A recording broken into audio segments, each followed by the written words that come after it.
अलीसागर lift irrigation के तहत यासंगी फसलों के 1 एकड़ फसल को भी सूखने नहीं दिया जाएगा। बोधन एमएलए शकील आमिर का बयान। अलीसागर लिफ्ट इरिगेशन से पानी ना देने की चंद अशखास अफवाहें फैला रही हैं।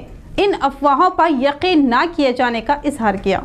यासंगी फसलों को काश्तकारी पानी की सरबराही के लिए अलीसागर लिफ्ट इरिगेशन स्कीम से पानी की इजराई किए जाने का बोधन एमएलए शकील आमिर ने इजहार किया। अलीसागर लिफ्ट से इस माह की 16 तारीख या फिर 18 तारीख में पानी की इजराई की जाएगी और अभी तक ही यासंगी फसलों की हिफाजत के लिए निज़ाम सागर प्रोजेक्ट से पानी की इजराई की गई है। अलीसागर लिफ्ट के जरिए पानी इजरा किए जाने पर ज़ाय होने के खदशे से इस माह की 16 या 18 तारीख में पानी की इजराई किए जाने की शकील ने बात बताई और यासंगी सीजन में एक फसल को भी सूखने नहीं दिया जाएगा। और इसी तरह अलीसागर लिफ्ट पानी के बारे में चंद अशखास अफवाहें फैला रही हैं और इन अफवाहों पर यकीन न किए जाने की शकील आमिर ने किसानों से ख्वाहिश जाहिर की।